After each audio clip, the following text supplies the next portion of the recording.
Anthony Joshua suffers a knockout loss to Daniel Dubois in the 5th round of their fight, and Anthony Joshua went down 3 times, ultimately getting stopped, like I said, in the 5th round. Saw glimpses of, that Andy Ruiz fight in the sense of, yeah, Dubois was an underdog, AJ was the favorite, but in that fight you see glimpses of that Ruiz fight where Joshua almost looks to question himself.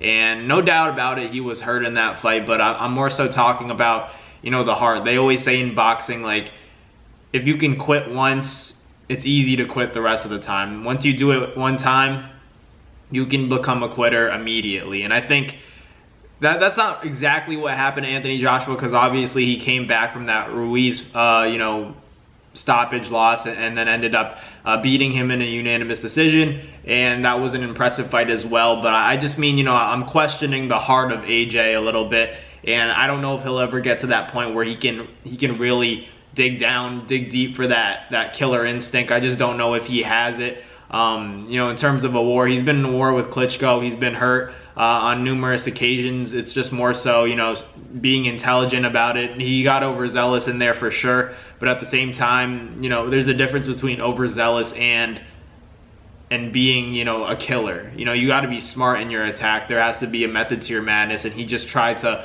lunge straight in and land a big shot after having Dubois hurt. Dubois capitalized on that and, obviously got Joshua with that big short right hand, which ultimately ended the fight. AJ tends to keep his head on the center line very often, and that's just something.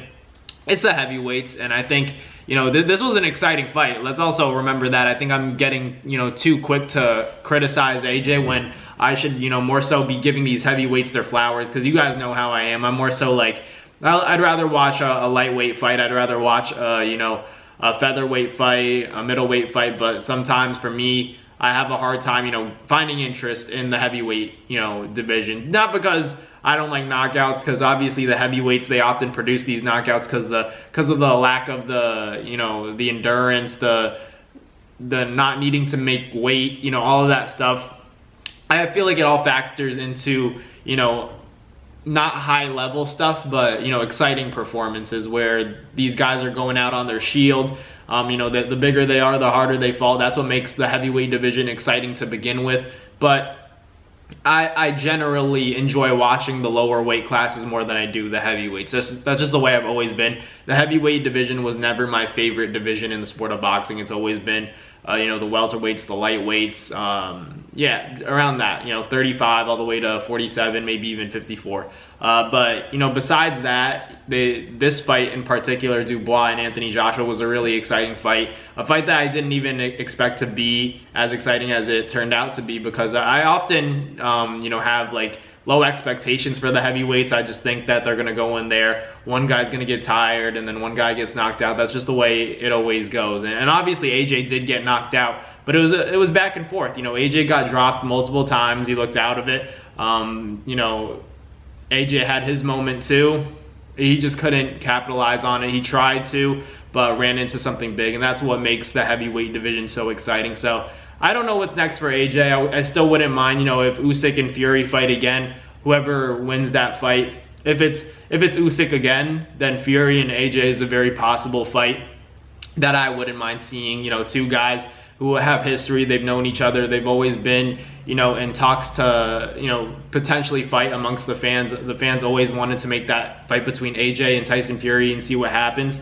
You gotta favor Fury in that fight, in my opinion, but obviously AJ has the power. We saw what he did to Francis Ngannou, that one-shot power. Not to say that, I'm not comparing Francis Ngannou's performance against Tyson Fury and trying to use that as a measuring stick, but also, that right hand that Anthony Joshua has is nothing to play with. So Tyson Fury is gonna have to be very cautious around that. From AJ, because he does still hit hard. This is the heavyweight division.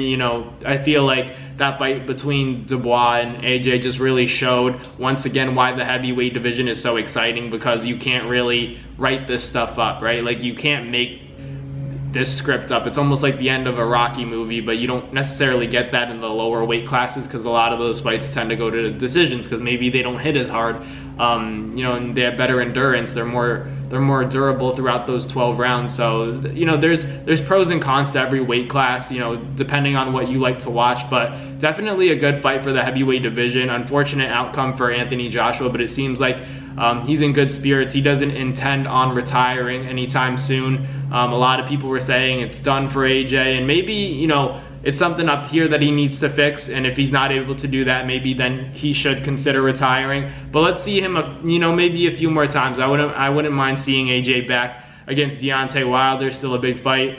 A lot of big names in the heavyweight division still for AJ to fight. There's still that. I still want to see Tyson Fury fight him, especially if he loses to Usyk in the rematch. So I wouldn't mind seeing, you know, Tyson Fury and AJ go at it. AJ and Deontay Wilder is ultimately that huge fight for Anthony Joshua, but it's definitely risky, and, you know, it would just basically see who, you know, presses the other fighter's button first. You know, who touches that chin first. I think that's the person that's ultimately going to win the fight. I don't think either guy can, you know, take each other's best shot. You know, AJ can't take Deontay Wilder's best shot, and Deontay can't take AJ's. That's just the way, you know, that matchup would go out. But I'm excited. I think that's still a very, you know, possible fight that could be made, and I think it's, you know, that's, in my opinion, I'm not missing that. That could be the biggest fight in boxing in terms of the heavyweight division. Deontay Wilder and Anthony Joshua, despite them, you know, not having titles, I still think that's a heck of a fight that I still want to see. You know, even 4 years ago, this was a good fight. It's still a good fight, you know, for me at least.